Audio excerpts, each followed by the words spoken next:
Cordial saludo. Damos inicio a la unidad 2 de picoflujometría. El contenido de las clases: primero, picoflujometría, historia y definiciones funcionales; segundo, picoflujómetro y tipos; tercero, ecuaciones de referencia; cuarto, utilidad; quinto, indicaciones sustitutorias primarias y otras indicaciones de la picoflujometría. En primera medida, la historia de la picoflujometría. En la figura vemos una línea del tiempo de la historia y los hechos históricos que dieron lugar a la generación de este dispositivo y técnica. En 1950, Martin Wright inventa el primer instrumento de medición de flujo expiratorio máximo, el cual en el año 1959 podemos ver el dispositivo original que él generó. Ya en 1974, pues él perfeccionó el dispositivo, el Mini Wright, e inventó ese dispositivo más portátil, más simple y económico, utilizado generalmente por los pacientes asmáticos para controlar su asma o para su autocontrol. Hay unas definiciones funcionales muy importantes que debemos tener en cuenta. Uno es el flujo expiratorio máximo. Las siglas utilizadas generalmente para su renombramiento son FEM, PEF o Peak Flow, y básicamente es el flujo máximo que uno puede generar después de realizar una expiración forzada. Ese flujo expiratorio máximo depende del esfuerzo del paciente, de las propiedades elásticas tanto de la caja torácica como del pulmón y de la fuerza de los músculos respiratorios. Y ya la técnica de picofluometría es una técnica instrumental que evalúa la obstrucción de vías aéreas de gran calibre y determina el flujo expiratorio máximo. Se utiliza para el diagnóstico o control del asma, de enfermedades ocupacionales como la misma asma ocupacional y algunas enfermedades neuromusculares. El picoflujómetro, pues, es un dispositivo que mide FEM, asa de pico, peak flow, y básicamente lo que mide es el FEM o flujo máximo alcanzado después de una expiración forzada, la cual se genera después de haber expirado más o menos entre el 75 y el 80% de la capacidad pulmonar total. Dentro de los primeros 100 milisegundos de esa expiración se expresan litros por segundo si es por espirometría, pero en picoflujometría se expresa en litros por minuto y se puede generar su valor en porcentaje de referencia. Existen dos tipos de picoflujómetro, uno es el mecánico estándar y el otro es el picoflujómetro digital. Tiene ventajas unas sobre los otros. Los dos son portátiles, son ligeros, pero pues el mecánico es un poco más económico y a través de él pues hay que hacer homologación de los valores que se obtengan.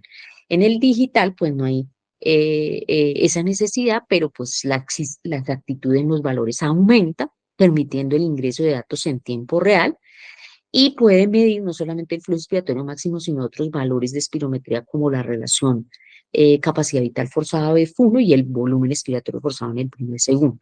Hay unas ecuaciones de referencia muy importantes que se deben tener en cuenta. Los mejores valores de referencia en una persona son los obtenidos en esa propia persona durante un periodo de tiempo cuando el paciente esté en etapa ¿qué? Estable. Hay dos tipos de ecuaciones, las ecuaciones de referencia en adultos y las ecuaciones de referencia en niños. Las más utilizadas en adultos son las de Goodfriend y Nunn, Green y Nunn en adultos y la de Goodfriend en niños. Y tenemos que decir que nosotros tenemos nuestros valores de referencia en picofluometría en el contexto regional con un estudio que hemos realizado y que a partir de él se generaron pues, los valores de referencia que son los ideales para utilizar en nuestra región. Como utilidad e indicaciones de la picofluometría, dentro de las indicaciones tenemos dos, unas son las sustitutorias y las otras son las primarias. Dentro de las sustitutorias, pues es básicamente sustituir el valor de un parámetro funcional como el BF1 por el FEM o por el flujo expiratorio máximo y se utiliza para clasificar la gravedad del asma, para saber si el broncodilatador fue efectivo en el paciente y para confirmar una broncostrucción inducida por el ejercicio. Y las primarias son dos, la variabilidad y el autocontrol. La variabilidad básicamente es hacer una medición durante 15 días en un paciente con asma que no tenga sintomatología, es decir, que no está exacerbada sus síntomas, y se hace un promedio y se aplica esta fórmula. Al aplicarlo, si es menor al 20%, pues no hay variabilidad y el asma es leve. Si es entre el 20 y el 30, es una asma moderada y si es mayor al 30, pues es una asma grave. Ya en el autocontrol, pues básicamente está indicado para los pacientes asmáticos entre asma moderada y grave e inestable y le permite hacer control de su enfermedad. ¿A través de qué? Pues del tratamiento farmacológico de rescate. Si hacen la medición los pacientes y tienen un FE mayor a 80, eso quiere decir que hay una buena capacidad funcional y que no hay exacerbación de su sintomatología. Pero si está entre 50 y el 80, pues es una zona amarilla que le permite al paciente identificar, uno, si necesita de la medicación de rescate y pueden aparecer síntomas o no y despertares nocturnos. Pero si estamos en zona roja y el FEN está por debajo de 50, pues hay que consultar de manera inmediata al servicio de urgencias.